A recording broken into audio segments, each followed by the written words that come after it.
Okay, so good day, everyone, scholars, organizers, and instructors alike. Welcome to today's lecture. It promises to be fun, so I hope you have a great time.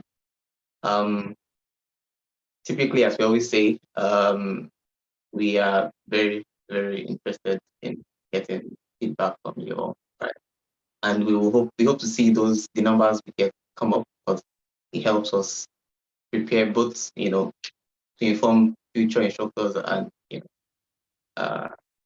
in future cohorts. So this is useful data, and we want to serve you better. So please fill our feedback form. Also, the attendance form. If you do not fill attendance form, it's difficult for anybody to believe that you were in class, even though you were in class. So it's very, very important. Also, like we always say, this is being live streamed. So if you are not too comfortable with having your video or audio on, feel free to turn it off, right? But if you are, then you're good to go.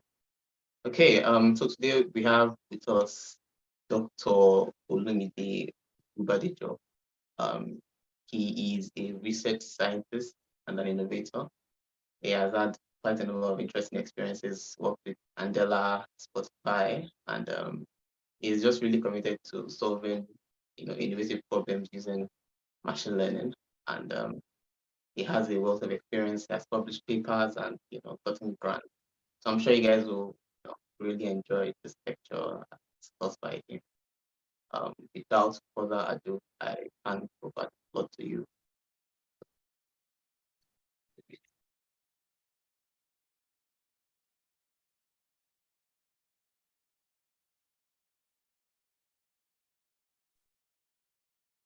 I think we lost Olumide.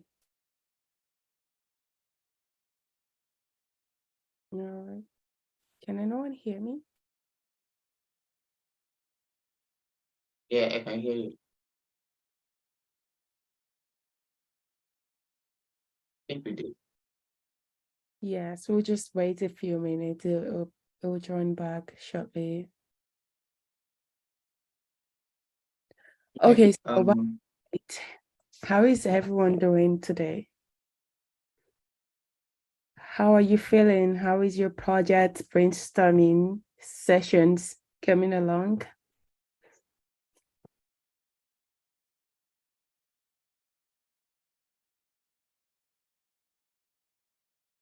No one? Okay. I guess you did the introduction. Welcome back. Yeah. So I have 3 internets on standby for today, because I'm currently in Nigeria, so everything should work well.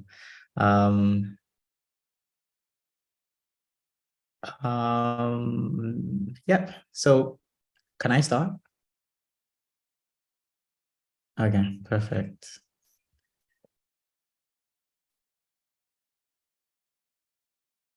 I'm going to be sharing my screen now.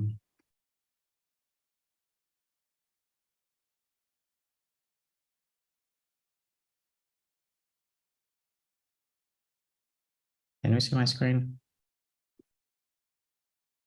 Yes, we can. Okay, perfect.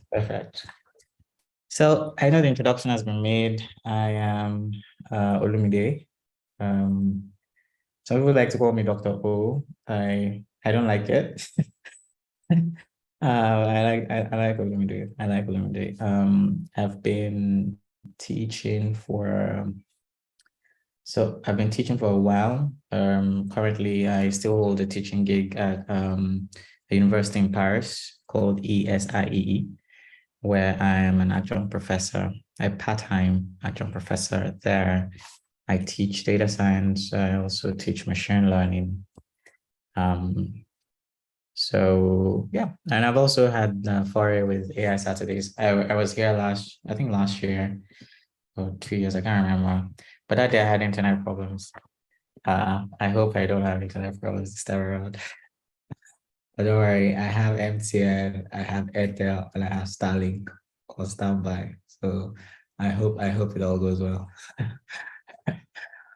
So yeah, just a bit more about myself. I do a lot of things. I got into AI very early. I don't know, maybe in 2012 when I decided to do a master's in AI. After that, I did a PhD in AI. Then I started working, worked with a couple of companies, Spotify. Then I started doing a lot of consulting in Nigeria, abroad. What else? I got involved in a lot of projects. I still enjoy teaching, so I like to do it at least for sometimes a year. That's why I have the teaching position in Paris. And I also like to contribute to AI Saturdays. It's a platform I hold very dear. Apart from that, I also like mentoring, although these days the time, I'm struggling to find time, but I intend to make more time for that. And I think some of the people here are on my team, so yay. Hope we create magic together. Yeah. And in the chat, you could just, write something about you, just something interesting about you. And then we'll just, so that I could just see that. Could just, Dr. Coops, yeah. So just write something interesting about you. Don't be shy. Yeah, a person, definitely. Just write something, everyone. Just put something there. Something interesting. Are we shy? I'm not seeing anything yet. How many people do we have? I know how many responses to expect. Come on, guys, let's go. I'm only seeing Teddy's response. I know, we're not doing Slido yet until. Okay. All right. Great. I'm saying, yeah, it's a slow morning. People are still waking up. Have you had your morning coffee? All right. I have mine here, and it's telling me to stay strong because my week has been has been one hell of a week. Sorry, I don't drink tea with spoon. It's just there to stir it. So yeah, stay strong. So guys, let's stay strong. Let's put it. Data analyst, machine learning enthusiast. That's great. Great. Data scientist. Interesting. All right. Since we have quite some data scientists. All right. Okay. Graphic designer, spoken word artist. Oh, that's amazing. Data analyst enthusiast. Another time I used to think that I'll be a rapper. I haven't released a song. The song was no, it wasn't. Yeah, it was a producer / rapper. The song was Scatter My Dada. I never made it out of the studio, and I decided to find another career path. But yeah, it was great to see someone into spoken word. I love machine learning. Oh wow. Man, it's only you. I don't want myself. I'm not sure. Sometimes I just wake up and I feel like I hate this. I hope you don't mind. I gist a lot, so keep me on track. Love the ocean. Oh, I have a story for that, man. I went to Maldives one time and I almost drowned. So since then, I've avoided anything ocean. Anything, people? Exactly. Spleen.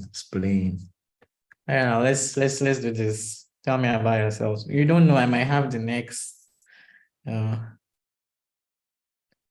Fortune loves audio entertainment, podcast music. Wow.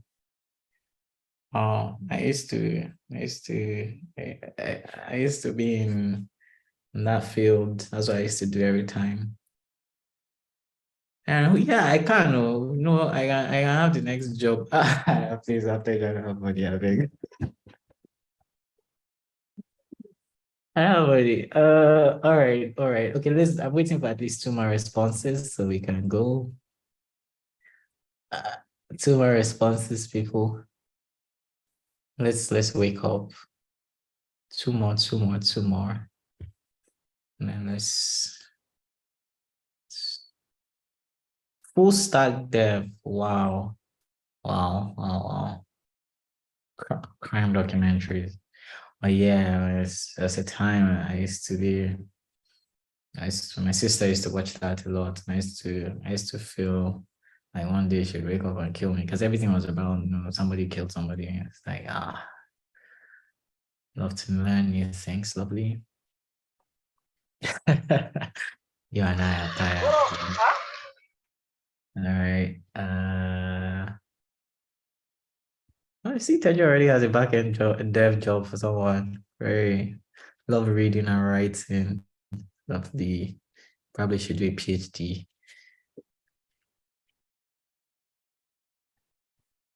Because that's the thing. I almost dropped out of my PhD, by the way. I was I didn't sign up for this life. I'm glad I finished. When I see the way Teju is doing, I'm like, couldn't. Teju enjoys it. He didn't. Anyways. All right, guys. Keep the answers coming. All right, you could join on this Slido quiz, and please join, and you could just tell us about your week. How did your week go? Like I said, I would jump into the class soon. My own week was stressful. Monday is like I fly to Lagos. Like I don't like Lagos, but I keep going to Lagos. Yeah, so my week was very stressful, tiring. Everybody had problems. Everybody needed solutions ASAP. So I was tired. I finally broke down on Thursday, shivering, malaria. Decided to add on top of it, and yeah, I'm successfully here today. So, all right. If you can join the Slido, you can talk about your week there. I probably would come back to the Slido, but let me quickly get into the class, right? Okay. So, like I said, this is a class, but we're here to gist. So don't hesitate to stop me. I've taught machine learning for a while, and I know how difficult it is. And I know, let me remove my glasses. Sorry, I don't look like a nerd. I can't see. So I know how difficult it can be, and I know how sometimes the concepts are just so weird that you just ask yourself, what is all this? I have a beef with mathematics and the way machine learning is explained nowadays because we tend to focus on the maths and we forget about the intuition. But the thing was, the intuition, the intuition is what the maths is trying to summarize. And now the maths has become a hindrance rather than a help. So for people who are familiar with mathematics tools, it's easy because I can look at a formula and I can say, yes, I understand what's going on. Shadrach, welcome. Don't worry, I and Shadrach have history. So you can look at the maths and then you can say, yeah, I know what is I know what is going on if you know how to interpret mathematical formulas. But if you don't, then you just say, what is this? What is all this? And then it chases you away. So I would focus on the intuition, and I would say sorry to people who are mathematical geniuses here who expect something more complex. But I want us to drill down into understanding why we're doing what we're doing. And you can always go back to read the maths, or you can always send the paper to me and I'll try to summarize. Or you can always say you want to have a 10-minute discussion of the mathematics with me and I'll try to make that time available. But the thing about it is the intuition is something you won't forget. And I try to do that with stories. So this is what I'm going to do a lot in this class, where I'm going to try to tell a story around a concept and try to make sure that we get the story, we can forget the maths and get it and come back and remember. But the intuition is what stays with us. And especially when I started teaching, abroad, where when I'm giving my students an exam, I give them the formulas on a different sheet of paper, and then I give them the questions. You start to understand no one cares to remember formulas or stuff because you can always go back to a textbook and find the formula. It's the intuition that keeps us going. Also, something you should remember about linear classification and about, I would say, machine learning in general, is that it is the science of drawing lines. If there's anything you remember, or if you want to go and, you have an interview and then somebody says you should explain machine learning, you can just say, oh, it's the science of drawing lines. I remember an interview I had where somebody asked me to explain gradient descent to my grandmother. At that point, it was the intuition about it. But in a sense, if there's anything you remember about machine learning linear classification, just think about the science of drawing lines. And this is, think about this as an art class where we try to teach people how to draw lines of separation. Are we good? I hope I haven't lost anybody yet. Okay, right. So when I started my AI school, it was very interesting. First day, I was the only Black person. This is 2013 in the UK. They had picked 16 people all around the world, and they were in this class. Everybody was a nerd. And the teacher walks into the class and says, oh, I want to teach you machine learning. I give you an example of linear classification. Imagine a Nigerian prince sends you a message. No, and everybody in the class just turned and looked at me. And in a way,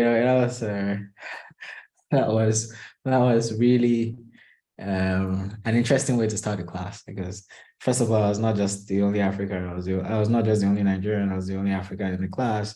And here we're talking about spam messages with reference to Nigerian princes. So let's do an introduction here around what are we doing when we think about linear classification, what are we trying to do? So you have thousands of credit card applications. Fintech is very big in Nigeria these days. And you really want to assess, who will default and who will not default. We don't do a lot of credit card. I think we're getting there now. For instance, on Kuda Bank, Kuda Bank has to decide who gets overdraft and who doesn't get overdraft. A couple of my friends last week realized how much of overdrafts they give me, and they were like, "Oh my God, how would they give you this kind of overdraft?" But for them to give a person overdraft, they have to ask themselves, is this person going to default? Or is this person not going to default? Is this person, going to run away with our money? Or is this person going to stay? I don't know if people remember the Pampe jokes and the Pampe era, if Pampe wants to say, okay, fine, we want to know who is going to return money before we give them. You have to be able to separate between the safe clients and the potentially risky applications, potentially risky applicants, right? So you want a linear line. You want to say, okay, there's a line. Okay, so let's put everybody somewhere, right? And then you draw a line. People on the left, risky. People on the right, potentially not risky. And these are the kinds of lines we have to draw every day in our lives. Think about every time in your life you need to make a decision. Now, every day we make decisions, and we need to make these clear-cut left and right decisions, right? Every day we are doing a linear classification.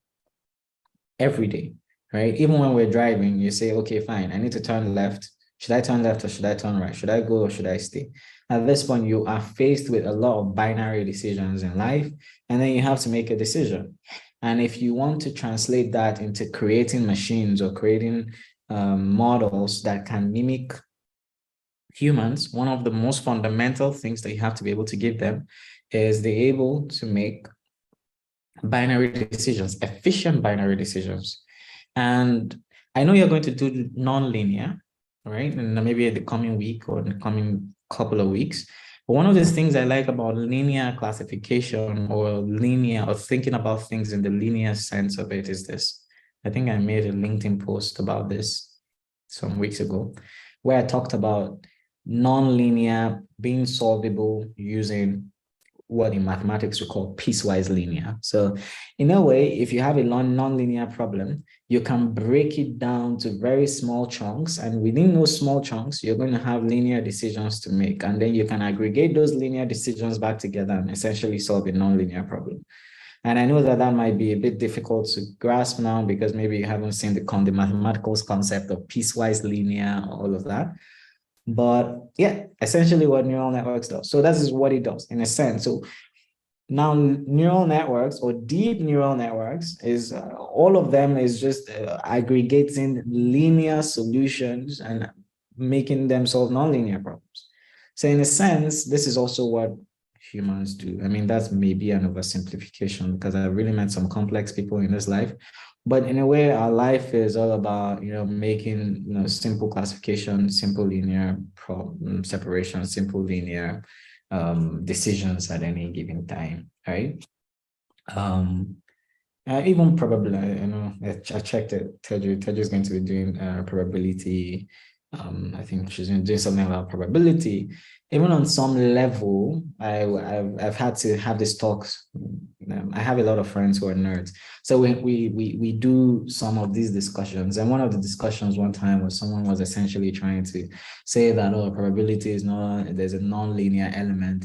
And I say, yes, there might be. And so there's something we'll see with logistic regression when we get to it. There is a non-linear element to it, but it essentially translates into a linear decision, right? So in a sense, when you have a probability of 0.5 or greater, you say, hey, okay, this looks good, I might do it. Or if you have 0.4 or lower, you'd be like, no, I'm not going to do it, right? I'll tell this one story before I go forward. I was at a conference and someone asked me a question. It's like, was there an interview? I can't remember. It was like, can you explain Bayes' theorem without the mathematics? And I said, so imagine you met somebody and you're like, oh, I could marry this person, right?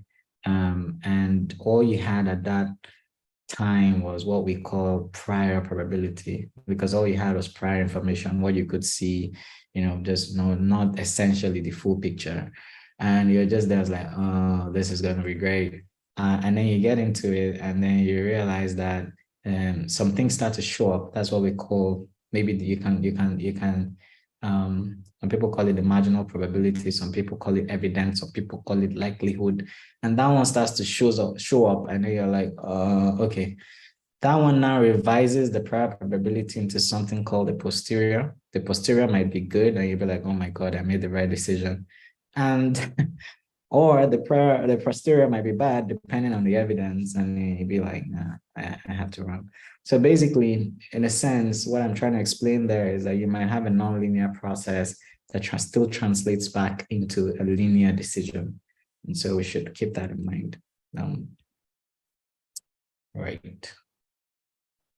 Okay, so let's go back to a bit of talking about. So I wouldn't do the maths, but I would still try to give you some mathematical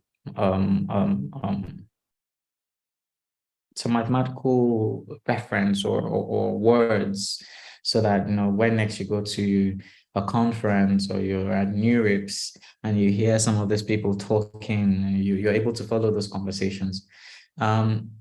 So classification is about predicting a discrete value target. Now, when we say a discrete value target, we're talking about when we say target, let's say we're talking about something that can assume different states, right? Discrete valued different states.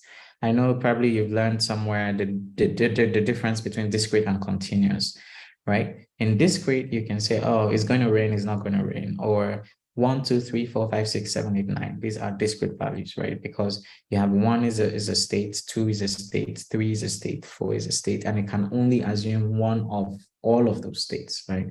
Let me try to think about the weather, for instance. It's a discrete value target. In a sense, how is it a discrete value target? You can say, oh, it's going to be rainy, it's going to be sunny, it's going to be cloudy. I don't know other weathers that we can think about. What else can we say? My emotions, I'm happy, I'm sad, I'm tired, I am angry. I did some time where somebody wanted to predict how people, so it was someone who was running for election actually, and they're like, oh, I want to know how people feel about me in a certain region. So it's like, oh, people in Lagos are not happy with you, but somehow people in Abuja like you. People in Abuja have like an aggregated sentiment, of they're happy with you. And that is, in a sense, a discrete value target where, people can either be happy, angry, lovely, sad, loving, sad, or well, whatever it is, right? So essentially that, right? Binary classification, yeah, exactly. Nice. But no, I'm saying Tej's comment. Binary classification is where you have two. It can only be, the people who's like, oh, life is not black and white. Sometimes I can be very troublesome. So when I'm in a trouble mode, I just be like, but it can be. I mean, somebody told me life is not black and white. And I was like, it is approximately black and white. So yeah, it's in a sense, binary classification is where you start to think about it from a black and white perspective, where you have two states, right? You hear people say, are you for me or are you against me? Are you my friend or are you my enemy? And it's like, you can only be one. So in this point, we have two states, and that is what we call a binary value target, right? And so we have these kinds of examples. You predict when a patient has a disease, given the presence or absence of various symptoms. One of the things I'd like to emphasize here is there is a linear classification here of disease or no disease, right? Or the kinds of disease. Now, the decision, disease or no disease, is a linear decision based on the states that you have. The means by which to get there might be nonlinear. The relationship between the variables might be nonlinear. Classify emails as spam or no spam. These are linear classifications where you draw a line. The method to get there might be nonlinear, but it is a linear classification here. Predict where you're drawing that line. Predict whether financial transaction is fraudulent or not. I was going through my spam the other day and somebody told me that I won like $100,000 and needed to send some money. I was like, you should take it out of it. So in a sense, you want to predict that you want to build a spam detector and you're saying, okay, fine, is it fraudulent or not fraudulent? Or you want to build a financial transaction, or Flutterwave has just recently hired you. It's like, okay, we want you as an in-house ML person, and then we want you to be able to tell which transactions should we flag and which ones shouldn't we flag. Or the CBN has decided that, well, you're the next person that we want. Come and tell us what is fraudulent transactions or what is not fraudulent transactions, or which loans we should collect or which ones we shouldn't collect. Right. Is anybody lost? Okay, it feels like have we woken up? Okay. All right, no problem. So here we have cancer classification, right? So I don't know if you know about cancer. There are two types of cancer. There's what we call the benign cancer, and there's what we call the malignant cancer. The benign cancer, if there's any word called good cancer, is the good one. Is the one that is essentially there but does not spread, right? Is not the bad one. It's the one that most times can easily be removed if it's in a place that is removable, and it's really not time dependent because it doesn't spread as much. The malignant cancer is the bad one. It's the one that is really terrible. I've had friends who have gotten it. Now, let's say we have a means by which we can plot this on a graph where we can put this based on some variables to say, oh, this is where we stand on the cancer human graph, right? On the cancer, potential malignant or cancer graph, which is what we have here. Let's think about it where we can project it, and then we project it on a graph. Now we want a decision maker here. And that decision maker is to put a line between the red and the blue. It's not as simple as you think, right? Here, because you see that some blue are going into some red and some red are going into some blue. This is essentially the kind of problem that you have to make. And this is that you have to solve every day within machine learning. These kinds of overlaps. And the question now is, what is the best line to draw? Where do you draw the line? How do you draw the line, right? And I said this, if there's anything you remember for those who joined late, if there's anything you remember about this course, is that this is a course for line drawing. We're only here to draw lines, right? And the question is, how do you draw the line here? Hard, because even I wouldn't know how to draw the line. I'm telling you, and my technical drawing is really bad. But I think it's a detour a bit. So I'll just leave, line drawing a bit. So the way I'm going to teach is I would give you, for every hour, I give 10 minutes break. So I would give you on the dots of, let me see, on the dots of, let me see, 10:50. No. I think I would go to 11. Then I'll give you 10 minutes break to go and drink some tea or coffee, or eat.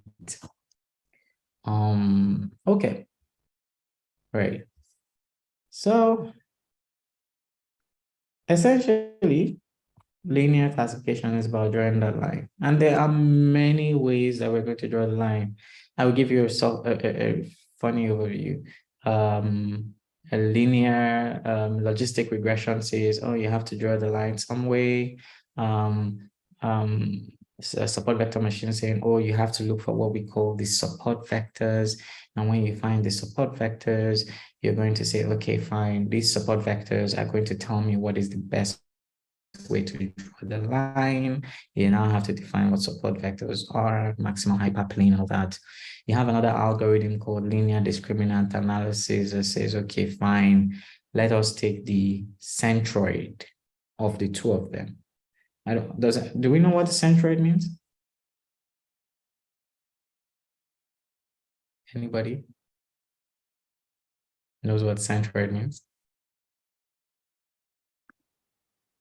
Okay, no one's answering me. Okay, the linear discriminant analysis says, let's take the centroid of both and then maximize the line or the distance between both centroids. And in the middle of that is where the line is going to fall, right? So you have different techniques, and then the center, the center of each cluster, in a sense. That's correct. I think centroid is used because of the hyperplane, because it can be in more than 2 dimensions. It can be more than 1 dimension. So there are a lot of parameters that you have to take into consideration when you're looking at it from a multi-dimensional field of view. So here we're saying, okay, fine, how do we draw that straight line? And everything we're going to do is different techniques, different ways to think about the line, what to do and how to do it, right? Does that make sense? Does that make sense? Yes. Okay, great. At least I have some people that have not given up on me. Amazing. All right, linear classification. This is a much simpler problem, right? And this is an example of what we have to do. Here we have 2 lines, right? Some people will say, hey, the green line is the best. And some people will say the purple line is the best. The question is, how do you find that linear decision boundary? So let's go back to the mathematics of it. I'm saying straight line here, but in a way, we are not always going to be in 2 dimensions. So we can't say line, right? When you go for, maybe you want to impress somebody, you can say, oh, we're trying to draw the optimal hyperplane, in hyperdimensional space or whatever. So but in the end, what you need to know is that we are trying to draw a linear decision boundary. So in a sense, when you have 2 classes, what you're trying to do is say, what is the line that separates yes from no? What is the line that separates cats from dogs? What is the line that separates angry from sad, right? And it might not be very straightforward, right? Have you ever been around, people who smile when they're angry? It's like, are you angry? Yeah, no, I'm not angry. Or people, I used to, sometimes I smile, like when I'm very, very mad, I smile. because I just smile because I'm trying to not overreact to get. So in a way, there are people like that. And in that way, that data point might fall somewhere that we don't expect it to fall. So how do we draw a decision boundary where, a model that is still going to recognize that this guy is smiling, there's still maybe pupil dilation or something that means this person is seriously angry and we have to take cover. These are the kind of things that we need to take into consideration. I'm going to go back into something quite interesting, which is about features. Well, there are a lot of, for each of these decisions that we want to make, the data points are made up of features, right? What do we want to consider? But that is something I wouldn't go so deep into. How do you extract features? I think that we might have covered that. Now, what we're going to do here is, let's assume we already have all the features that we expect and we've projected it into the space, right? Let's say for the emails, for instance, we have the words. We just have the words, hey, come and you've won $1,000 and you didn't apply for it. Let's say we just have those words and we're able to project that into through tokenization and all of that, project it into some number-based space that was now representable on the graph. The thing is this, how are you still able to separate and give those lines? In this way, somebody will tell me the green line is the best, but yes, it is the best, but we're not doing this manually. How are we able to create that? Find the linear decision boundary. So I'm separating C1 and C2. Right. So these are the things that I was saying in the last slide. If it's 2 dimensions, it's a line. If it's 3 dimensions, the decision boundary is a 2-dimensional surface, right? How many of us can think in 4 dimensions? How many people? You can see 4 dimensions in your head?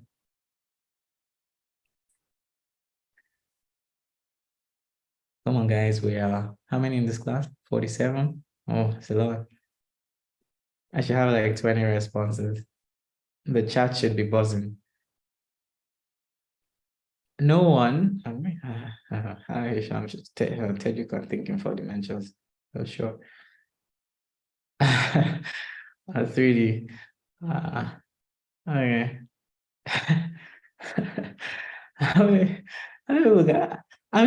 Honestly, I was thinking as though people can actually think in 5 dimensions.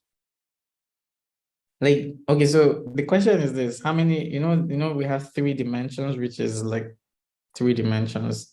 Then there's 4 dimensions, 5 dimensions. Like some people can only see 2 dimensions in their head when they close their eyes. Something's wrong with my eyes. When they close their eyes, they see, 3 dimensions. They see only a movie that is 2-dimensional, but some people can see 3 dimensions. They can see, all around. They can see everything happening all around. It's much more clearer. Some people can 4 dimensions, can see 4 dimensions. They can see 3 dimensions, play a movie in their head, come back, play another movie, come back, and still see all the 4 dimensions. Some people can see 5 dimensions. Some people can see 10. Okay. Some might be able to, I don't know what it's called. My PhD was 4 dimensions. That was very hard because each image that I had to work with was about 3 gigabytes per image. And then you had to think about the time dimension of it. It was super hard to even visualize what I was doing. But anyways, when we are working in 3 dimensions, we know that what we have is a surface. Some people like to call it a plane. I prefer plane. Why I prefer plane is that because I know that anything outside of, the 3-dimensional vectors that I'm working with, I can just move from a plane to what we call a hyperplane. So I can, I can say I have a plane now, and then I have a hyperplane, and it's still very easy to conceptualize, right? Does that make sense? Okay, I only put this slide because I want to be able to show you what it means to draw a line. How many of us remember the equation of a line?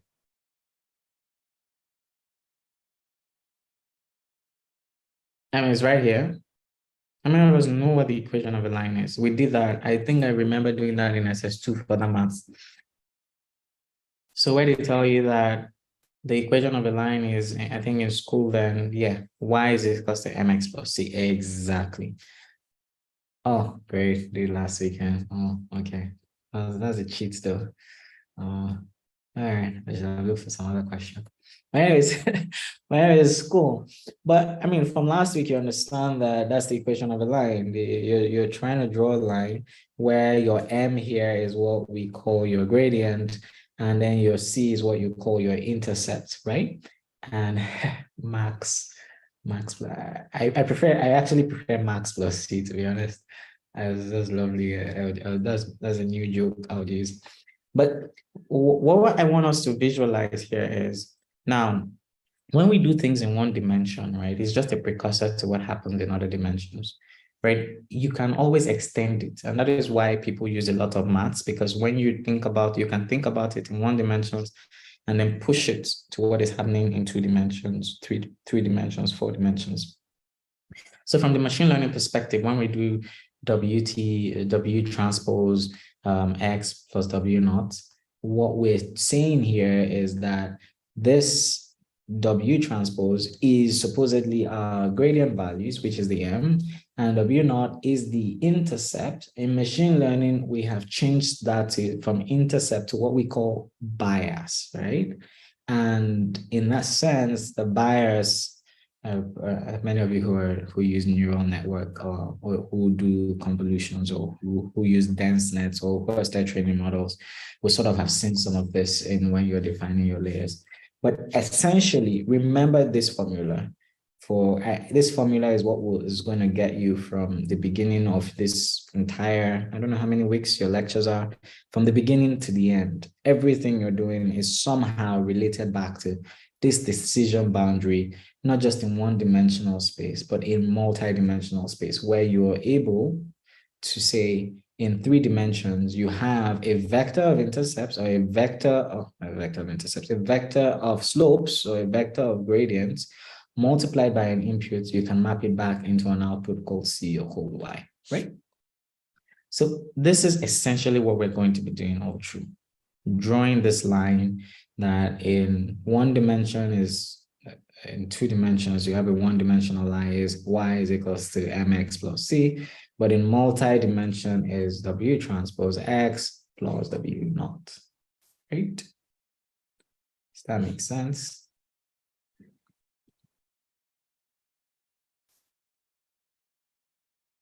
Okay, yeah, I've already talked about this. So let's just move on, right? So I'm going to run through this, and this is for the mathematical people, right? Back to cancer. Now, I didn't want to focus on this. And honestly, if you don't get this, don't beat yourself. I only put it there because I know that, people are going to take the slides back and then they're going to want to go through it. I don't know if you're those kind of people. I was never a good student, but I hope you're a better student than I was. So I hope that you go back and read the slides and try to understand where we're coming from with this. But I've put this there for those who enjoy mathematics to go back and look at it, right? So your input features, right? Your input features are definitely going to be what we call n-dimensional real numbers. What does that mean? It means that your input X, can I have a pen here? I'm not sure. Your input X, right, is a subset of n-dimensional real numbers. Have we had a class where we've had to go through mathematical notation? So I know how much time to spend on this. Anybody? Students, you remember? If you've, oh yeah, okay. So I wouldn't stress too much, right?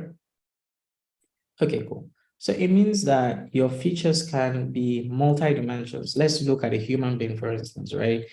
Let's say I want a human being. I've decided that I want to describe a human being based on 4 dimensions, right? Let's say, what are the 4 dimensions I want to consider? Eye color, height, weight, and what else? Hair color. Those are 4 dimensions. So in that case, what my X, which is representative of a single data point, a single human being, will be a subset of this real number, this weirdly looking strange R, honestly, that's why I have a problem with mathematical people. I've still been beefing for a very long time. But I realize that even I do this sometimes, but one has to write papers. And I haven't written one in a while, but this weird looking R is what we term real number, all right? And some of you know that there are two kinds of numbers. There's a real number and there's a complex or whatever. There's different. So this is a real dimensional number. And what we're saying is that X is a subset, that real n dimensional number. So what we're saying here is that X can be described by 4 values. One single, if n is equal to 4, one single data point can be described by 4. If n is equal to 10, and you've identified 10 features by which you can describe one human, it means that, X is equal to 10. That means for every human, you're going to represent them by 10 numbers. And by that representation, you're going to be playing in what we call the 10-dimensional space. Does that make sense? Have I confused anybody? But yeah. So this actually defines the dimensions, right? How many numbers you're going to use to represent that person. So I'm going to try again so I don't lose you. So let us say that maybe I should let me use another drink, right? Let me use another example. Sorry.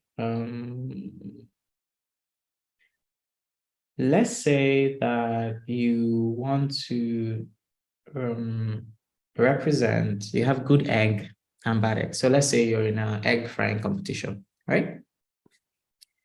You're in an egg frying competition and you have different cooks, right? And you want to be able to have a separating line that says good cook and bad cook.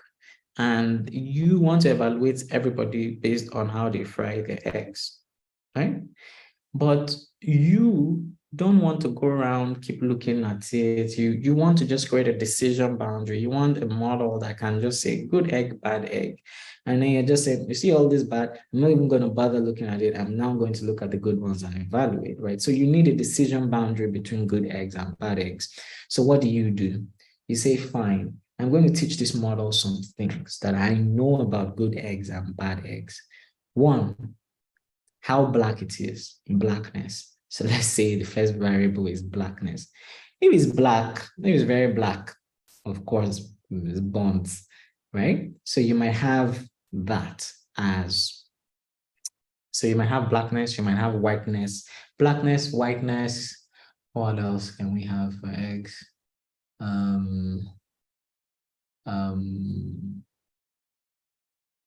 Maybe it's an omelet. So you could say how disjointed. So how many pieces?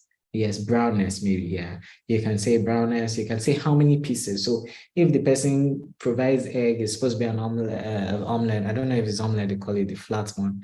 If the person now provides omelet that is like different, cut everywhere, you might say, okay, that is. So right now we've identified 4 different things we're looking at, right? So what it means is that for every egg that has been cooked by a cook, or let's say for every cook, we will represent them by 4 values of their eggs. So in that sense, we'll say that each cook is represented in what we call 4-dimensional space. Samuel, do you now understand? Partially. Does that make sense? Okay, good. Okay. So outputs, so we've talked about inputs here. So outputs is like, so outputs is always going to be, also has a dimensional value, right? But it's always going to take on states, what we call states. So in this sense, what it's trying to tell us here is that our output has to be one of 2 states for the cancer one. 2 states. So if you had 3 states, you would have maybe 3 values. So in this kind, we say the cancer is either malignant or benign. For the cook, good cook, bad cook, right? in a sense. So our input values is for the egg now, brownness, blackness, whiteness, what else did you say? Number of pieces. And for the output, it is what? Good cook or bad cook. And those are the decisions to be made. So X is that, Y is that. Now, I have mixed and matched notations in this slide, and I'm very sorry about that. I intend to correct that. But just stick to the intuition of it. The input, the output. The input is going to take n-dimensional, features. It's going to have n-dimensional features based on the number of features you're using to represent a data point. The output is going to take on states for a classification problem, whether it's, if it's only 2 states, then you have binary. If it's more than 2, then you have what we call a multi-classification problem, right? Now, your model is going to have what we call, now we have a model parameters, right? And the model parameters here is, think about our straight line that we were doing last time. Think about our straight line. Our straight line are the parameters here, because our straight line W is what is going to multiply X, and that is what is going to give us the equation of our line. Now think about 1 dimensions, but know that the same thing that happens in 1 dimension can be generalized to multiple dimensions. So here, our model parameters is saying, what is the value of, in a sense, the slope and the intercept in the case of a 2-dimensional problem with a 1-dimensional, with a line. In the case of a multi-dimensional problem where you have what we call the slope and the bias, I guess. What is the value of the slope and what is the value of the bias? Now, all of these are the model parameters, because all of this is what is multiplied with the input value of X to give you the equation of your line, or the equation of your surface, or the equation of your hyperplane, depending on what dimension you are, right? Right? That makes sense? So in the end, we have what we call a hypothesis function. In the end, after you have now created your line, right, your hypothesis function, right, or in a sense, when you're creating the line, your hypothesis function is the function that takes your inputs and tells you on what part of the line it is going to fall on. The hypothesis function is saying, is the one that in the end says, is this benign? Is this malignant? Where does this fall? Where does this lie? Right? So in a sense, it is assigning a sign. It is what we call a predictor. I prefer to use predictor, but there's 2 reasons why people use hypothesis function. So one reason that I know of. The hypothesis function, especially in the case where you're doing neural networks, you are constantly revising your hypothesis. So let's say you're drawing a line, you're constantly changing the line. If you've heard of backpropagation, so you draw one line, you're like, nah, this line doesn't work. That's how backpropagation works. Draw a line, this line doesn't work. We change it small based on what we saw. What doesn't work, we change it. And you keep changing and keep changing until you get to a final line that works, that becomes your predictor. But in linear problems, or in sometimes you have what we call a closed form solution. Now, I'm not going to, like I said, I'm not going to bore you with maths. I have 3 minutes. I'm not going to bore you with maths, but in a closed form solution, you don't have to go through backpropagation. So there's always this predictor hypothesis, but I'll stick to predictor here. All right. Cool. Now, wait, I have not lost anyone here. All right. All right, I think we should take a break now, and let's come back in 10 minutes. So that will be 11:08. Right? And then we'll power through the rest quickly.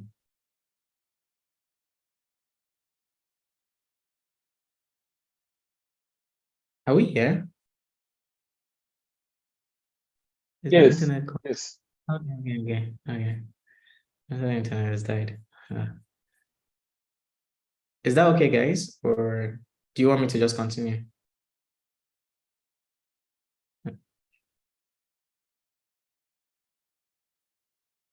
Feels like we're not happy about the break.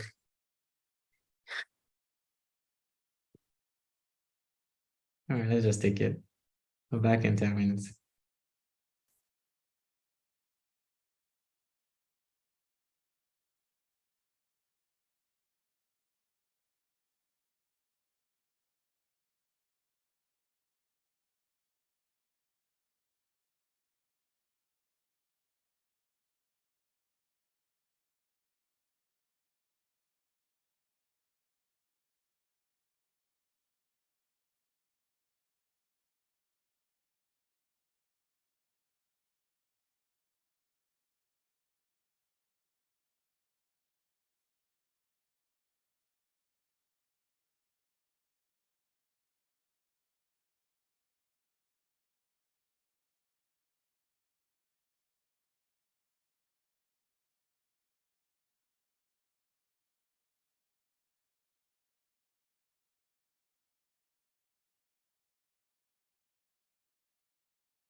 Hi.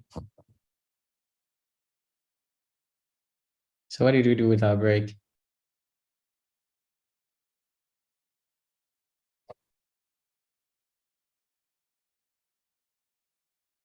Anyways, I hope we're refreshed. This is 10:08, 11:08 Nigerian time. So let's get back to it. Are we okay to get back to it?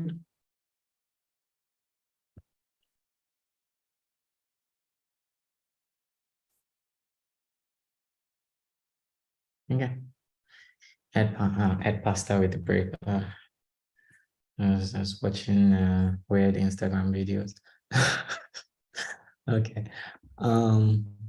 Yeah, so basically, let's go back to our predictor, right?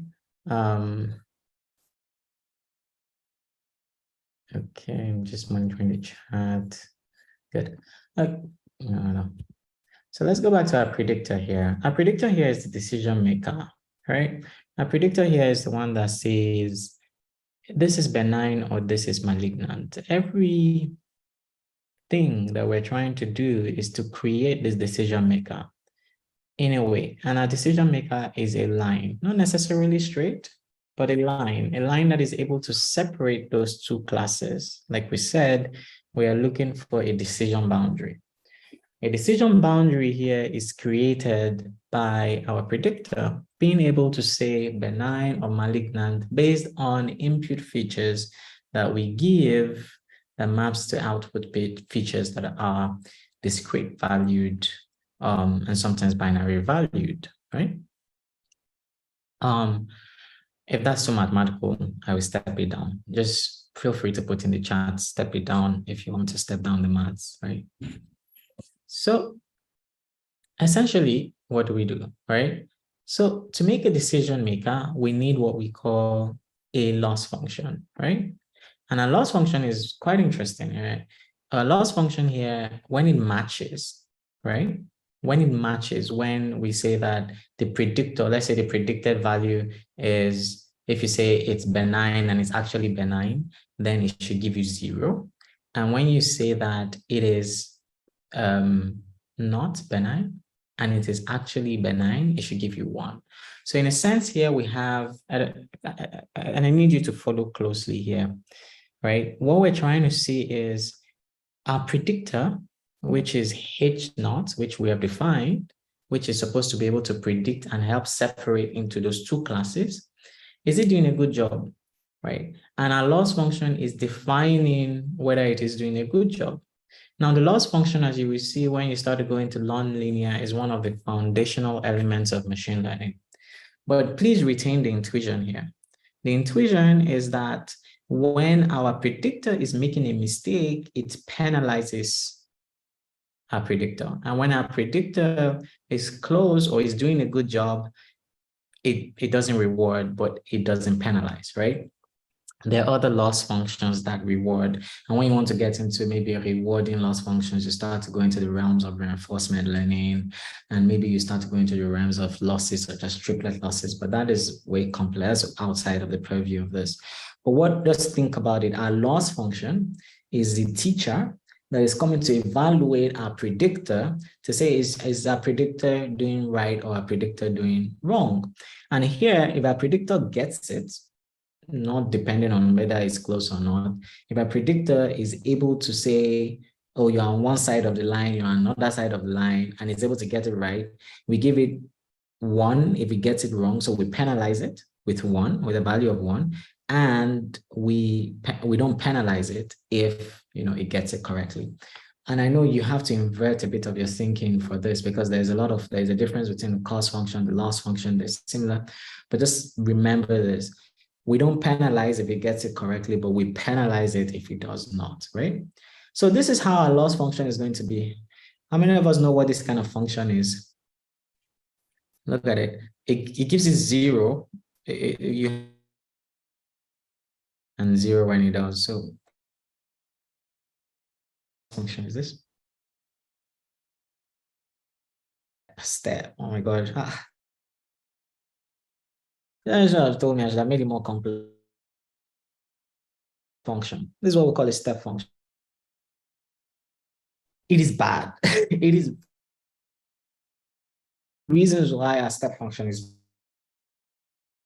A lot of things we're going to be doing in machine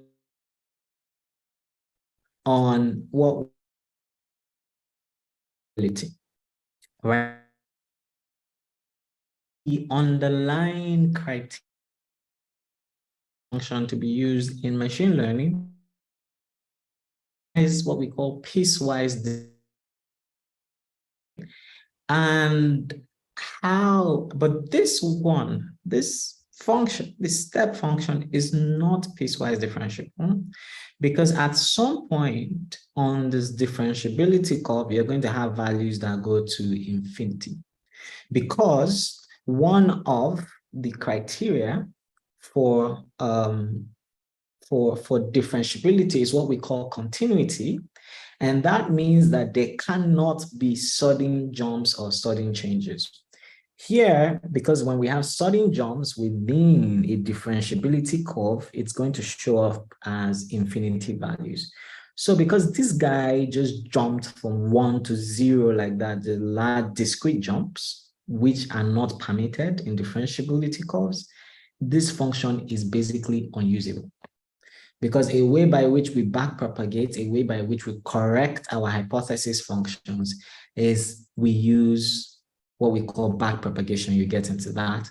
We use backpropagation, and this guy cannot work with backpropagation because you cannot differentiate it. Your differential curve wouldn't make any sense, right? Why? Just remember the intuition. You cannot have sudden jumps, because when you do differentiate sudden jumps, it means that there is no piecewise continuity. There's no continuity. And since there's no continuity, you're going to have infinity values showing up in your differentiability curve. Right? That makes sense. I don't know that's happening. I'm not showing you the formulas. I'm just, trying to carry along the intuition. You're going to go deep into backpropagation. That's outside the purview of this particular lecture. But I just need you to retain a lot of these things, right? Just think about it. Just keep it in your mind. So the loss function is very important because it's a loss function that evaluates our predictor on whether it's doing a good job on separating between the two classes. And our predictor is what we're trying to create. So we're going to talk about two kinds of predictors. We're going to talk about SVM. We're going to talk about logistic. Forget those guys. All those guys are trying to do is telling you a different way by which to create a predictor. The loss function evaluates the predictor, but all of the difference between those algorithms is, I have a different way by which you can draw a different line and a better line. The loss function is still there to evaluate that, right? So because of the optimization problems we have with with step functions, right? A lot of times they're not used, except it's in non-differentiable problems, or except we have closed form solutions. And sometimes we do, a lot of times, especially in linear, where we don't have to do any backpropagation, is the 0-1 loss. It's not convex, and it's very difficult to optimize.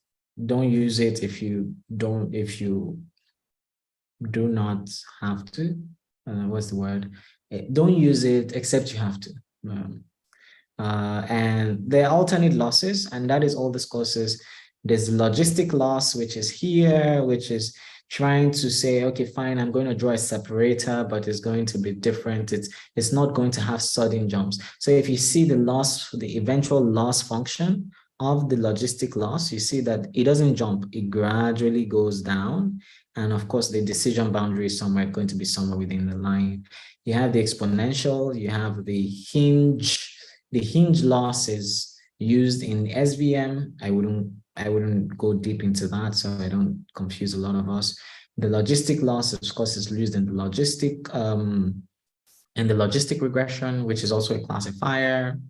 And we have the exponential loss, which we're not even going to cover anyways. But we're all going to we're going to focus on the intuition. So what is the machine learning problem here? The machine learning problem is this. You have an X, which we've defined as an input value, right? You have a Y. you have a predictor that gives you a prediction on an X. So the prediction on the X is two classes, right? Two classes, benign or malignant, good or bad. Your predictor takes the X and gives you a prediction, and your loss function evaluates how close the prediction is to the original value, right? That's this entire mathematical function. And you do that over, and don't forget what we said. Our loss function says if they are the same, we penalize it as the one you look at the stepwise function. If they're the same, we give them 0, we don't penalize it. And if they're not the same, what do? We give it 1.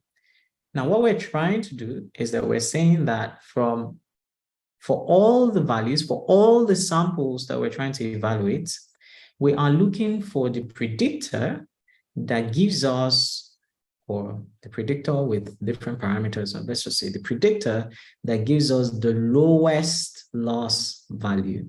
Because don't forget, if they are the same, it is going to be 0. If it's not the same, it's going to penalize it with 1. So you want to minimize that and make sure that it's as low as possible. So you're looking for the predictor, you're looking for the line, in this case, that minimizes this, that minimizes the distance between what you predict as the class and what the actual class is. Have I lost anybody? I mean, if I've not lost anybody here, I'll be so happy. It's usually where I lose people. Okay, hand raised, great. All right, this is getting real. All right, ask Jack.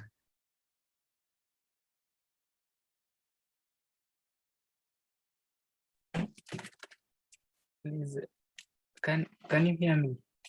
I can hear you.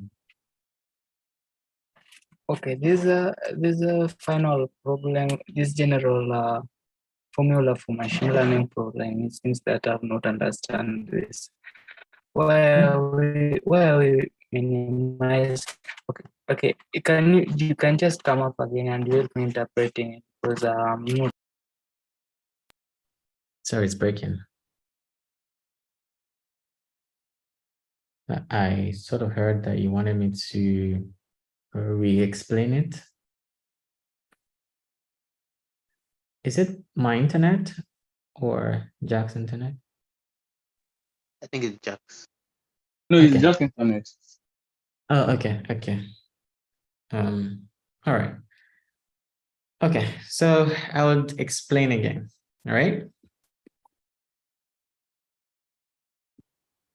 Let's go back to the story. Let's start the story again. We understood that we had X values.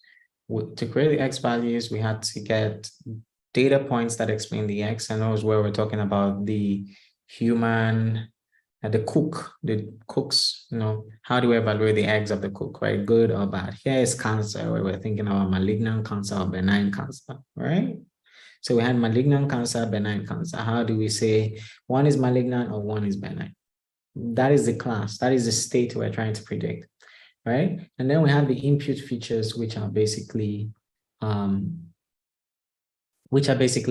how do we evaluate the egg? So we talked about brownness, we talked about whiteness, blackness, we talked about number of pieces, right? For maybe the cancer, we'll be looking at maybe the size of the image or the mean area curve or something around that nature that helps explain whether the cancer is malignant or the cancer is benign. For cooks is something else. And the entire task that we want to do, okay, somewhere I'm coming. The entire task that I want to create is to what? We say we want to draw a line. And we say that we can draw different kinds of lines based on what we call the parameters of the line. The parameters of the line we had previously defined as the slope and the intercept of the line, right? Where we had said y is equal to mx plus c, and then we say that is generalizable to other dimensions, because now we're trying to draw a separating line in the binary case. So our task is to say, what is the best line that we're trying to create, And that best line is defined by the parameters here, which is, of course, a subset of, which in our parameters here is just our slope and an intercept. In this sense, we now say that we can have different kinds of lines based on what we call our predictor. So our predictor function is the line. We can represent our line by a predictor function. And our predictor function can have different parameters for different kinds of line. So our proper line, or the best line, right, is what we're trying to create. Now, the question is, how do you know the best line? We don't know how to know the best line. I mean, physically, we could look at it and say that the green line is the best line. We can say but someone else can argue that the purple line is the best line. But how do we codify this? How do we make this mathematical? How do you create this into a mathematical equation where we know, or our mathematics can know, or our model is able to evaluate and say that this particular line is best for this particular problem, and it optimally separates between good and bad? Now, we have now brought our problem down to what? Finding the best parameters for the line that is able to separate between two classes.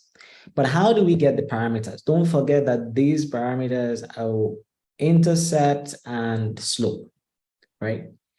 Now, we say that the best way to evaluate how well we're doing is through what we call a loss function.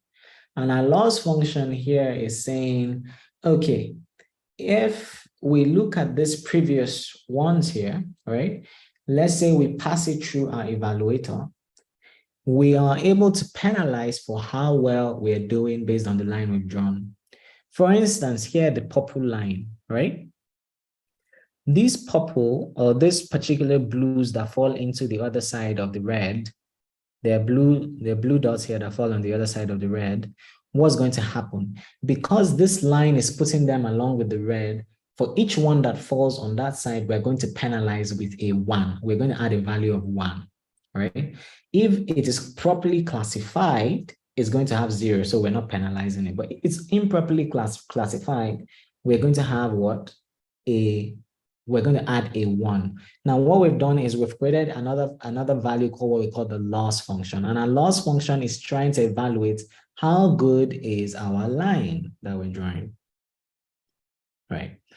And what it's now saying is that the way it's going to evaluate that is that it's going, after we've drawn the line, it's going to look at that line and say, hey, some of these things are falling on the other side. And for every one that you don't get correctly, I am going to give you, in our mind, we can think of it as I'm going to deduct -1 from your score. But in this sense, because the optimal score is 0, the best score is 0, I'm going to add 1 to you. So you get 1, right? And for even this red one that falls on the other side of this purple line, I'm also still going to add 1.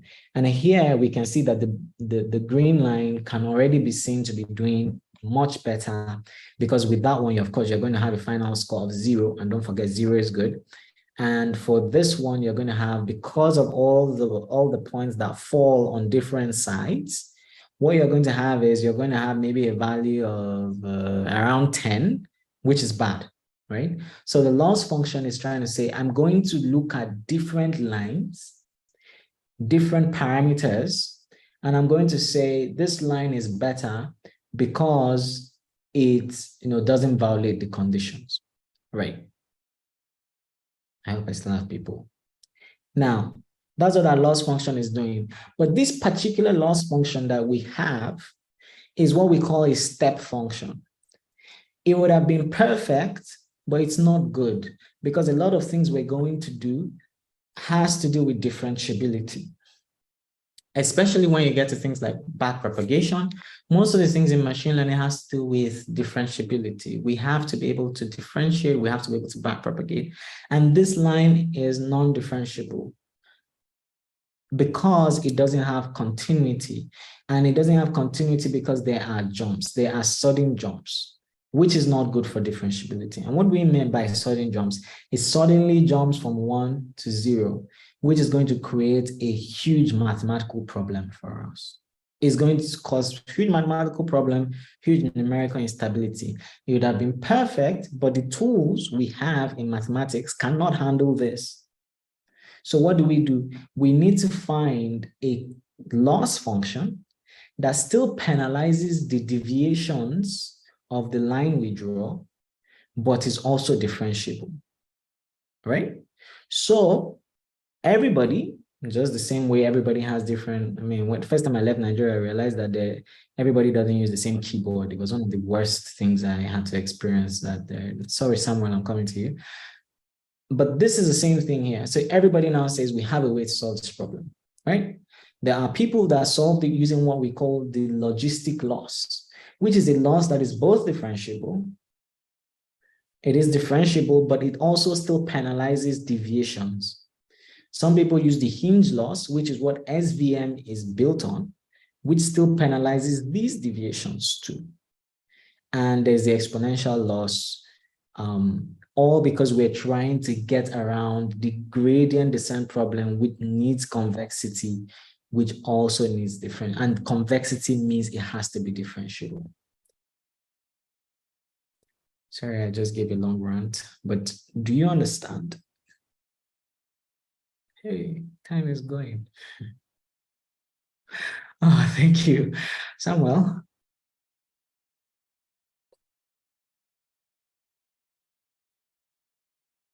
Samuel can ask a question. Yeah, hello, sir. Good morning. Yeah, hi. Yeah.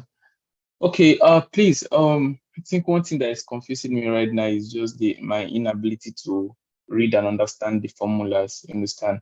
So I wanted to know if there's any there's like any PDF textbook that you can actually recommend that actually break down this thing to a smaller term for us. That is why I raised my hand. Oh, okay, so yeah, I would send those recommendations in. Hopefully, I also hope to get reminded. I'll send those recommendations in.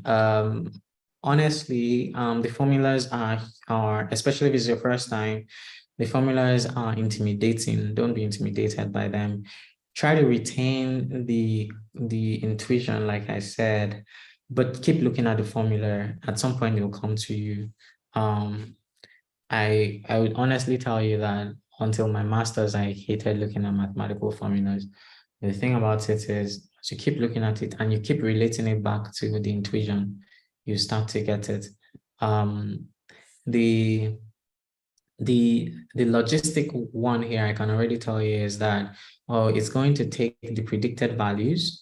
It's going to then multiply the predicted values by the negative of the supposed y value. So if the y value is supposed to be 1, let's say we said benign is 0 and malignant is 1, and our predicted value was 0, for maybe it's supposed to be 0 and it predicted 0. So you say 0 multiplied by minus 0, you take the exponential of that, you add 1, you take the logarithm of that.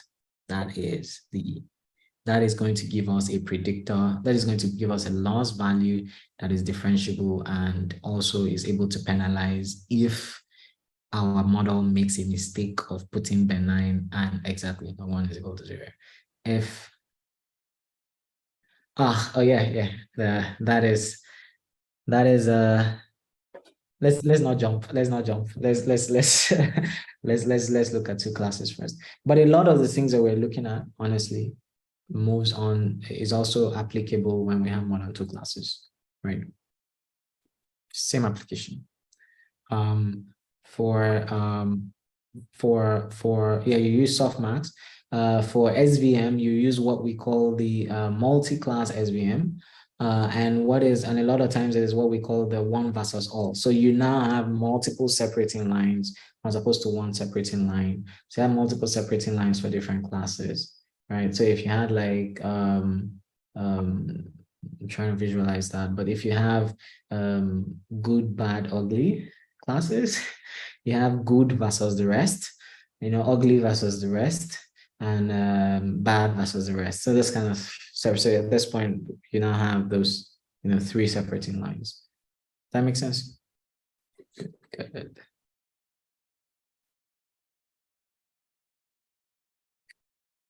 I hope everyone is satisfied. Okay, I'm not going to jump this, so let's go. Can we go and do this slide though? Let us separate. Who is your favorite artist? Can we have a separating line? Can we do this? I don't have time. Let's do this. Please do not fight. Because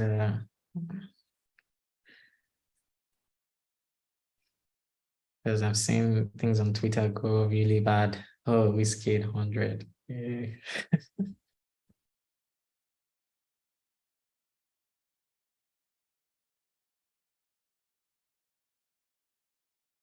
Okay, guys. Slido.com. This is, you can join with this hashtag 2801-878. Let's do it. Okay, the video is coming up.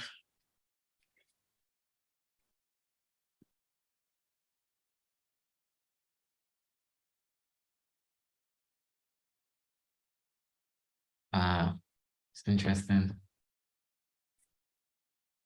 This looks like a very hard decision boundary. Okay.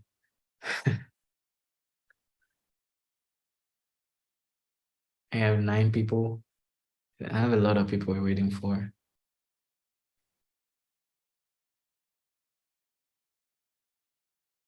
Okay, I think it's Slido. Slido. Hit it up. I think Tejo had made a mistake. Slido. There's autocorrect. Yeah. Oh, wow, what a hard decision boundary. Yeah. Yeah, I wanted to make the classification plane easy. Just one classification plane. So I made it about, Wizkid and Davido. Can we go vote? We have 20 people. If you have Wizkid people, please let us, try to let us try to go push that.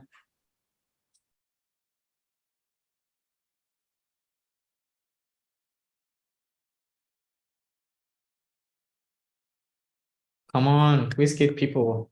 Let's make this a problem where we need a support vector for.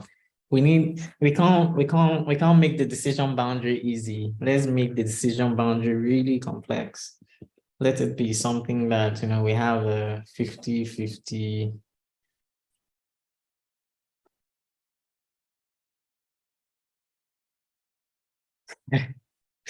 Hey, we are winning. Please don't fight on the chat. I beg you. I don't have energy. I'm just going to run away.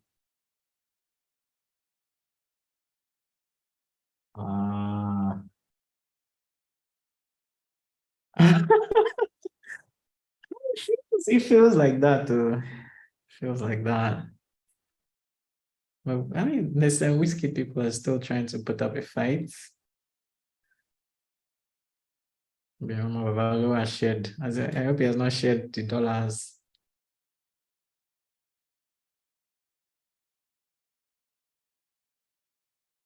$24, guys. Let's do this. I'm going to stop at 30. So let's do this. Let's do this. Let's go. Let's go. Let's go.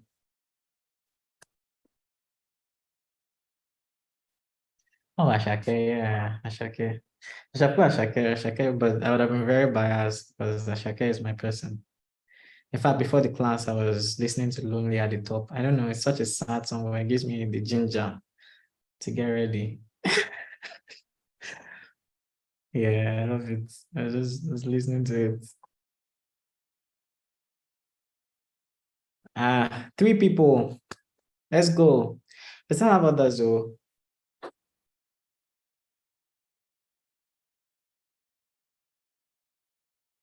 Actually, I've not reached the top yet, and yeah, cavemen are really good too. They're really good.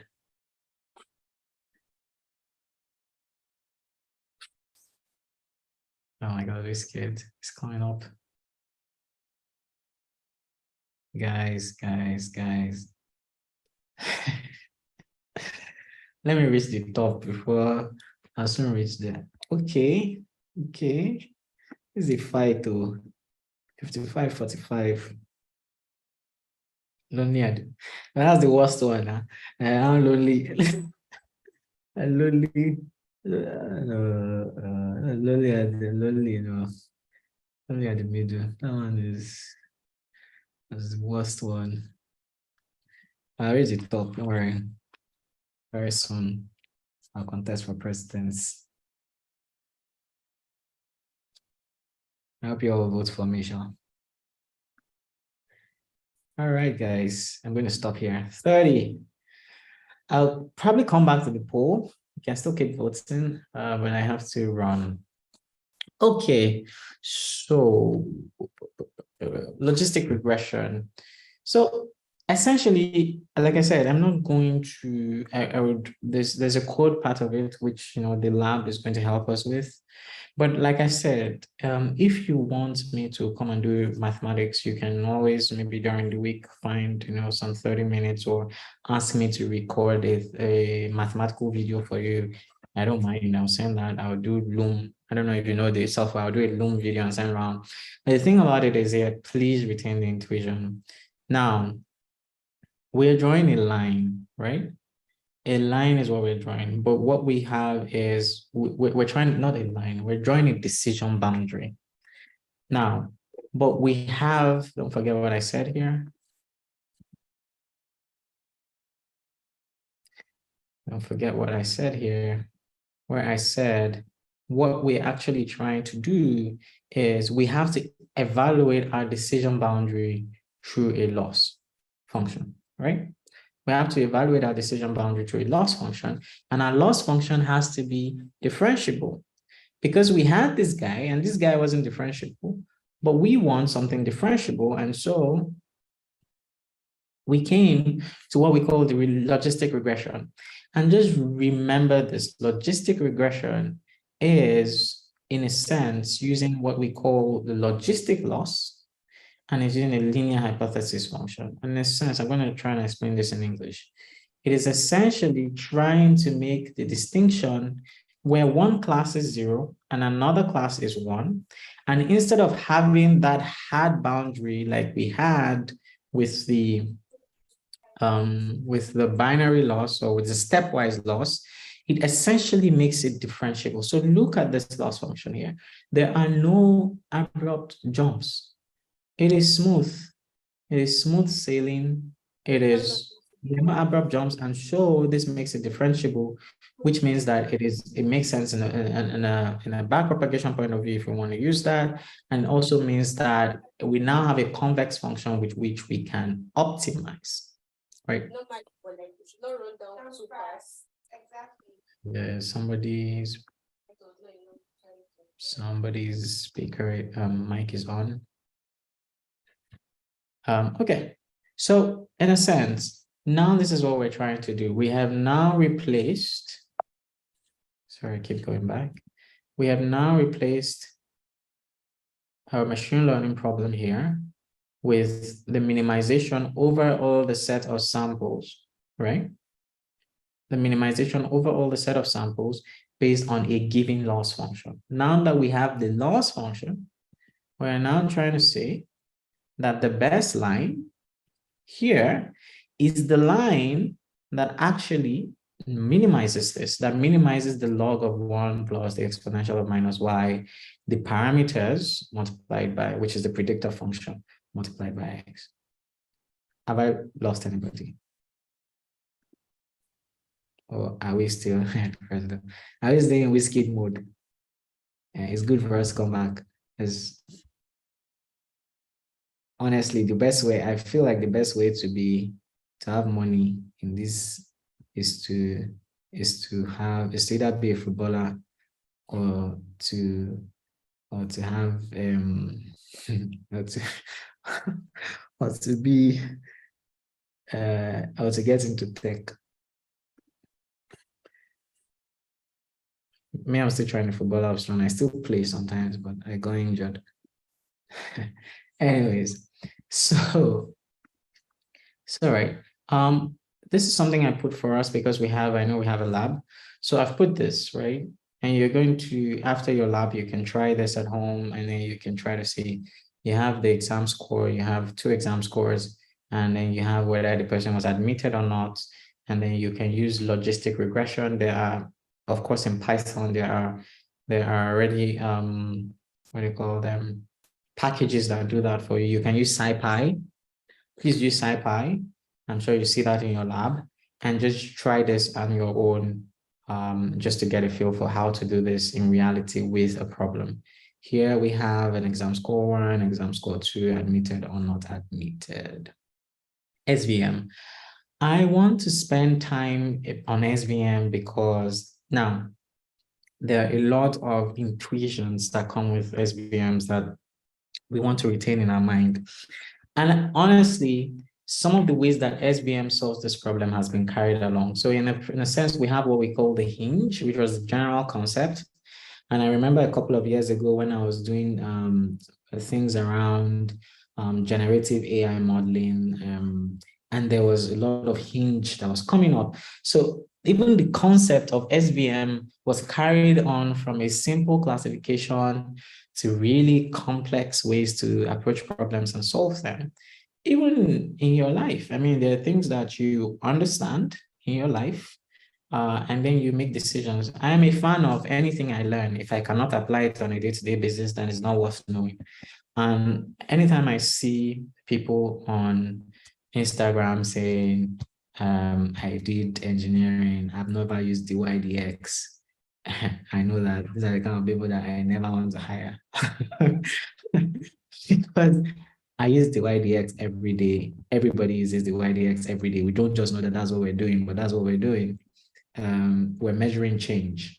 So every time where it is easier to measure how something changed than to measure how the entire thing is, we're doing the YDX. If somebody tells you, oh, he was a good boy, but now he's becoming a bad boy, they're just telling you that the guy is having a negative differential that is not going well. That's what they are saying, that in his attitude towards life or his behavior, the differential is going towards the negative. That's what they're saying. So I like to talk about the intuition around what we're saying here. So I'm going to focus here. And of course, it's supervised learning used for classification and regression sometimes, but what are we trying to do? We're trying to find the optimal hyperplane that separates the class into data, that separates the data into classes, right? And what does that mean, optimal hyperplane? And that's the only problem I have with SVM when they say optimal. But in a sense, what it means is we're trying to find the best line. We're trying to find the best line. Don't forget we said that in 2 dimensions, in a plane more than 2 dimensions, a hyperplane. So we're trying to say what is the best line. We can have many lines. Like for instance, in these 2 places, in these 2 classes that we have here, we can have different kinds of lines. We have a distance between them. We can draw one line one way, another line another way, but which one is the best? How do you know that this line is the best? And of course, that's what our loss function is doing. So SVM is incorporating a loss function that claims to say, I know how to find the best hyperplane. And I'm going to show you a technique by which you can find the best hyperplane called using the concept of support vectors. So while logistic regression is saying, oh, just plug in my loss, SVM is saying, oh, I have a different attitude towards finding what the best line is. So there's a couple of things we want to define. The margin is the perpendicular distance between the closest data point and the hyperplane. So for instance, the margin in this, you have these 2 vectors, these 2 points we call the support vectors. The margin is the difference, is the distance between the green here and the separating line, and the blue here and separating line. That's what we call the margin, right? This green that has the arrow pointed to them and the blue are having the arrow pointed to them, we call them the support vectors.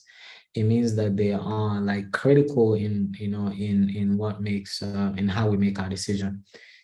And let me see. Oh my God, time is flying. Why?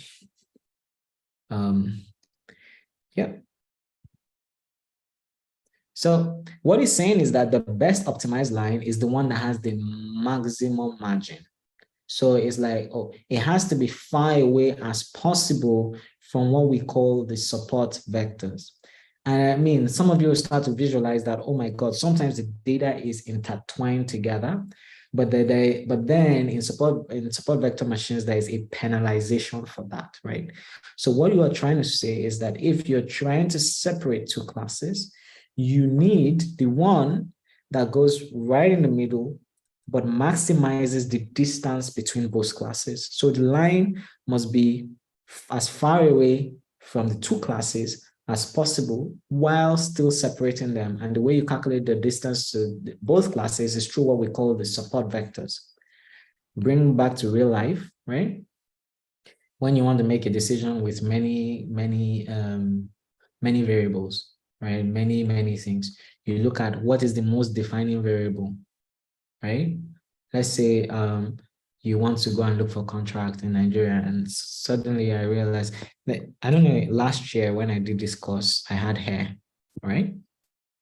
So I had hair, and I realized I had dreads, and I realized that I wanted to start working in Nigeria full time. I wanted to start doing some things within the Nigerian space, working with companies, consulting and all that. And I had to think about it after I was arrested 2 times. What is my support vectors? To work in this particular economy in this country, I don't get shot one day.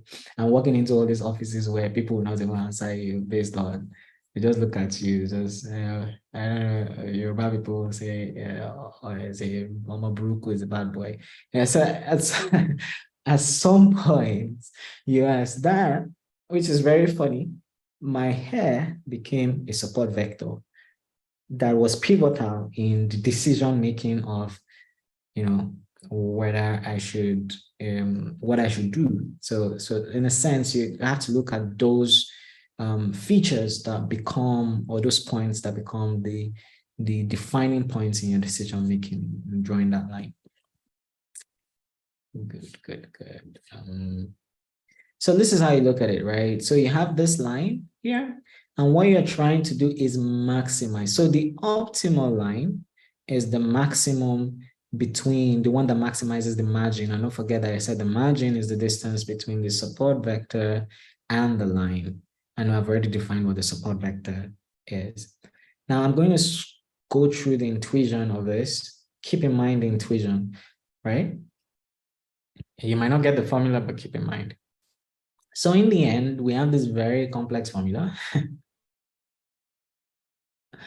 And this very complex formula is what actually does that for us, right? I know that I promised that no maths, and I know that this might not be something you get within this time, but also feel free to reach out to me, and then I can try to discuss this further. But this is what SBM is trying to optimize. Think about it in your mind, that is the support vector. That we're doing a support vector, we're doing a margin classification that tries to maximize the margin between the support vectors and the optimal hyperplane. And this is the minimization that does that for you. So when we go back to what I was saying before, this is the loss function that does not only penalize for the line being a good line, being able to say this is black or white, or this is benign or malignant. Regularization deregulates me. Don't worry. But that was good. That was a good one. I should use that. But what this also does is saying that I'm not going to evaluate you only by how you're able to put it in one class or put it in another class. I'm also going to evaluate you on how much of the margin you take into consideration, right? And this regularization is just to ensure that you don't have wild values on your as your parameter values, so that you don't do too much of overfitting. Okay. I decided to add this for people who are already very sad. I'm doing. And this is to tell you that this is how easy it is to train it in Python. How many of us are familiar with Python? Just say yes or no on the code. You can write Python code. Oh my God, software engineers in the house. Oh, wow. Python. Yeah. Okay. Python. Great. Python 3.12 is out. I think it came out yesterday or something. Can't remember. Python 3.12 is out in case you want to check it. Has some really interesting features. But I don't just like the fact that Meta is now claiming to have written a lot of Python 3.12. I've always had a problem with Meta, but we'll see. I don't like corporate people driving open source because I feel like it's just the gateway to them taking over open source stuff like Python and then anyways. But Python 3.12 is out, check it out. So yeah, this is how easy it is to write this. I'm sure it will come up in your lab. This is using SciPy and scikit-learn, and this is how easy it is. So that is why I said it's easy to get it done. The intuition is the most important thing. You might not ever remember the formula, but you should remember the intuition. Honestly, I a lot of times forget the formulas, but the intuition keeps me going. Good. This is also an exercise that you should try at home. And that's why I try to learn. I put the groundwork. Please try it, have fun with it. If you want to send it to me, send it to me. If you want to discuss it with me, discuss with me. But you scikit-learn, try it, and enjoy yourself while you're doing it. And that is very important that you do enjoy it, right? There are a couple of things that I just want to add. I think I have 5 minutes, but I'm going to power through. Linear discriminant analysis. Now, I'm going to also focus on the intuition for this one. It's also a supervised learning, machine learning technique that aims to solve the same problem that support vector machines and logistic regression are solving. How do we know what line is the best line, right? Logistic regression. Oh, okay, thank you for this. Thank you for that. Logistic regression is saying let's evaluate the line, based on a modified version of the stepwise function, something that is differentiable. Support vector machine says, okay, yeah, let's add some constraints to it. There has to be the constraints on the support vectors. There has to be a maximum margin. The best line is the one that maximizes the margin, not just any line. It doesn't just have to separate them into classes. It also has to maximize the margin, which we understand.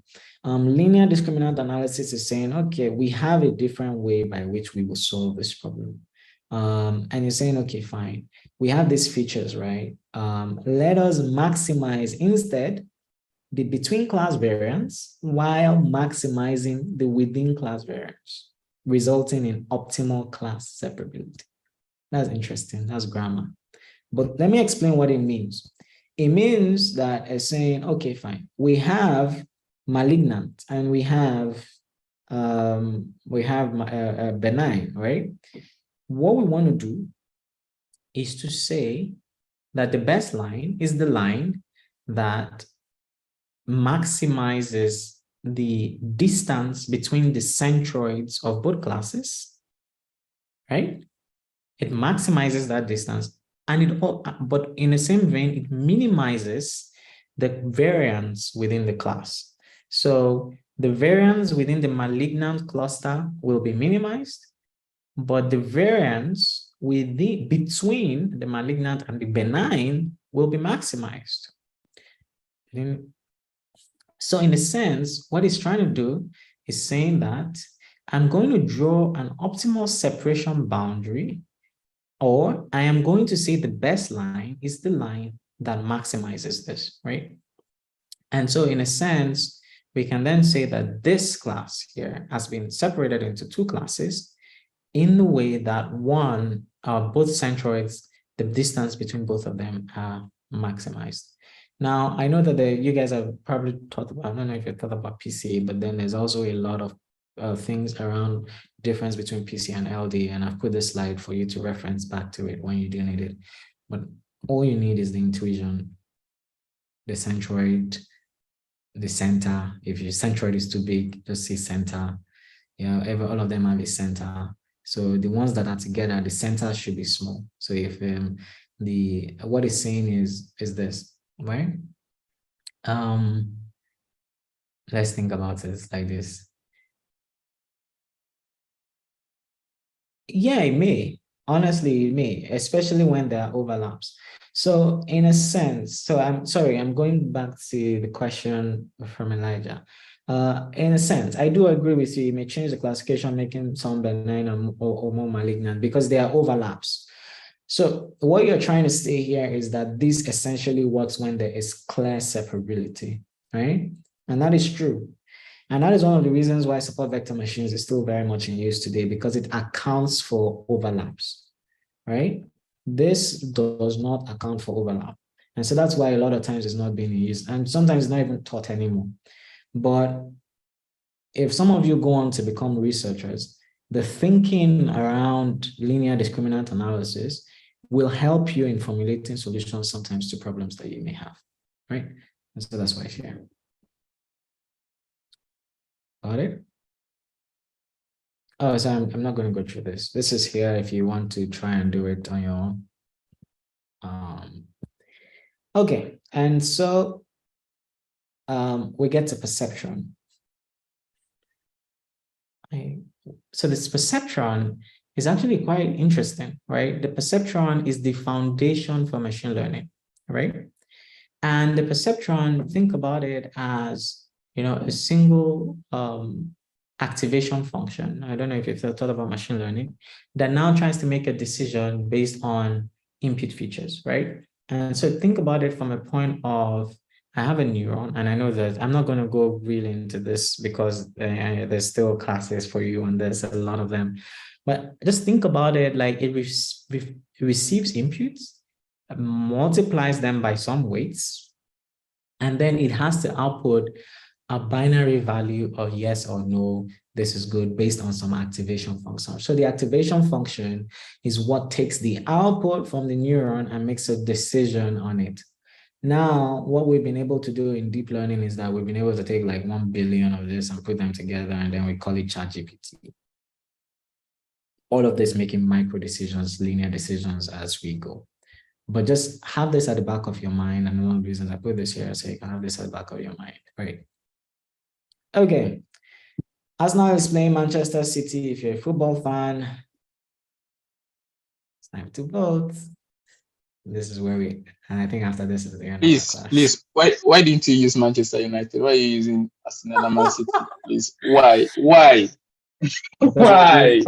If you follow me on Instagram, I have been Arsenal is surely going to lose this one. I'll put everything I have with him to make sure they lose this one. You didn't even ask me whether I'm a Manchester City fan or they're treading dangerously, people. Tread. Very sure Arsenal will lose this one. What the rusty rifles?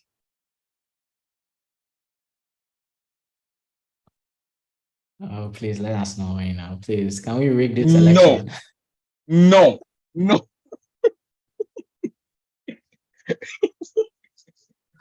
Oh, okay. Wow. I thought we'll end this on a happy note, but okay. All right. And Teju gave me some 10 minutes extra, but I would just keep that for questions. I'll come back to this slide and see what we have. I know I did rush a couple of it, but please, please ask your questions, ask away. And thank you for listening. Let me go back to the Arsenal slide and see how that goes.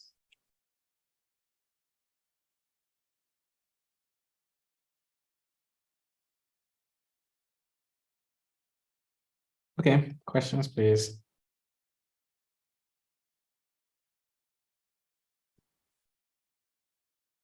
Questions.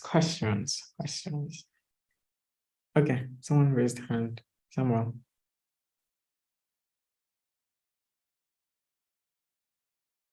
Can you hear me? Yes, I can. Yeah, thanks.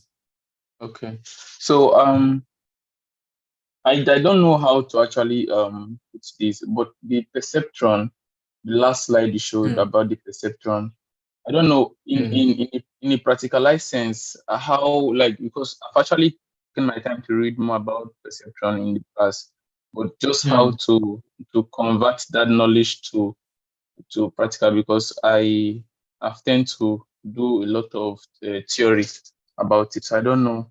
So in a real sense that you want to get your Y hat, which is your Y predicted, how do you go from your input, which is your x1 and to your xn, depending on the number? Understand? How do you impute those? Because it is very simple for anybody to understand it, but in practical, it's just what I am not to. Practical, you mean coding? Yeah, how to code it down. Yeah, you're not going to code everything, but because there are packages that help you do that. But the thing is this, right? The perceptron is a small part of a large building block, because there's a small part of a building block to a large system, which we call neural networks. But let us think about the neural networks. I know this is outside the scope of what I'm supposed to do, but let's just think about it. Neural networks is modeled after the brain. How does the brain work? The brain has different neurons.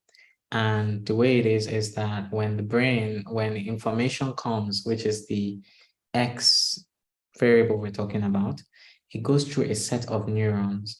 And there's what we call a neuron activating or not activating. So based on the information that's passed in, a neuron will either fire or not fire. And then all of these firings are aggregated into a decision. I know that's also difficult to visualize. But then there are a couple of important things for neural networks, which is based on multiple perceptrons. One, neurons, right? Two, you need an activation function. So it means that when your X goes into a neuron, it is multiplied by a set of weights. So each neuron has a set of weight. Think of it as WX plus B. So let's forget the WX plus or Y is equal to MX plus C. Right? So let's remove the C and just say, okay, fine. For each neuron, there is an M. And that M multiplied by the inputs goes through a summation process. We sum it, and then we take it to an activation function. You can choose different kinds of activation functions, but that is outside the scope of this, right? And now what happens is that all of those neurons together join, and then they give you an output. So they can tell you cancer, no cancer. And let's say at the beginning, they're making a mistake.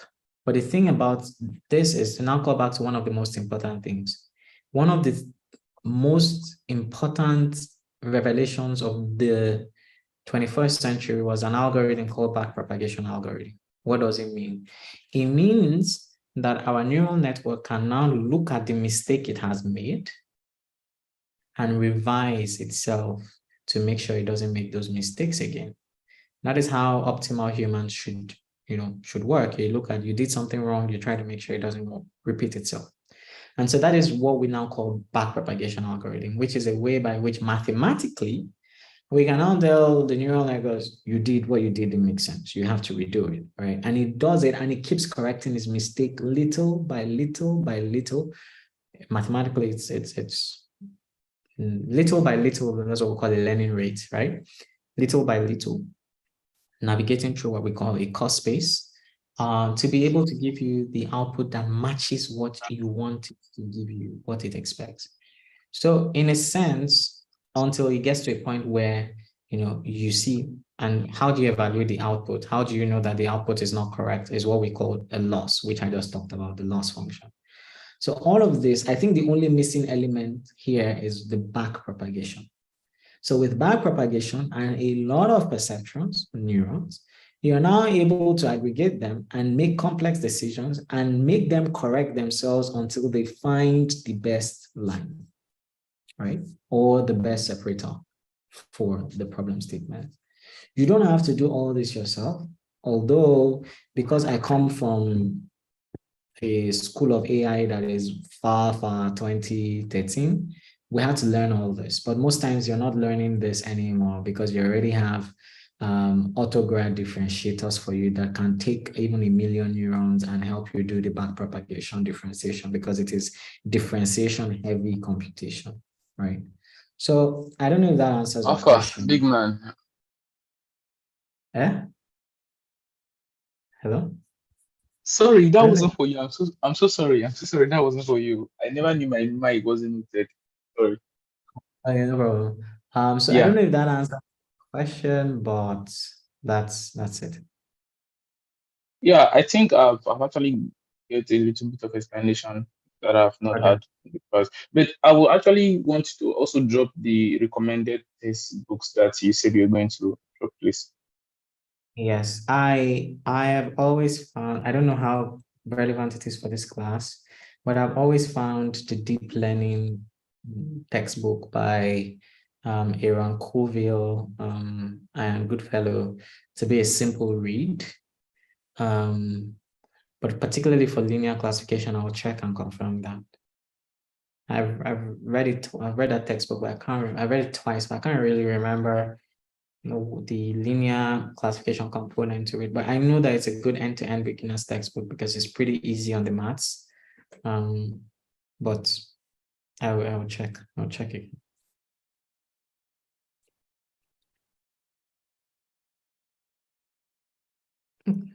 Okay. So, yeah, I'll always recommend reading Mathematics for Machine Learning book.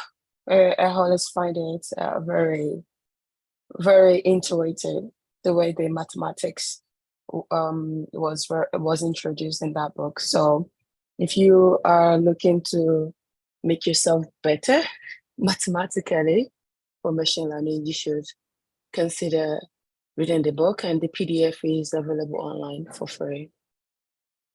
I would be interested in that link too.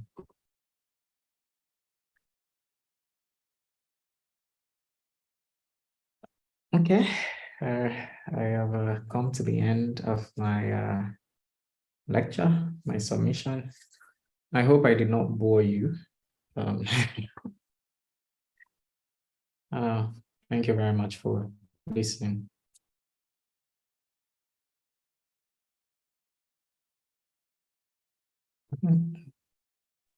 Okay.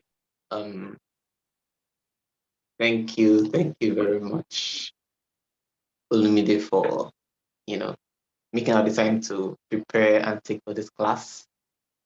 As well as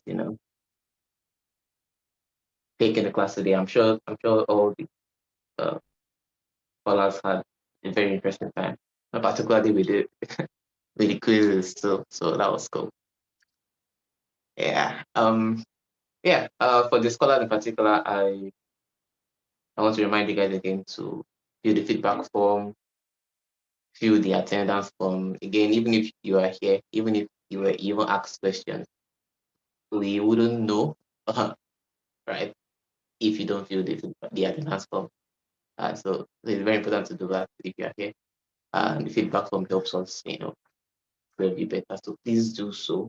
I think we can wrap it up at this point. Since you guys have lab in roughly 49 minutes.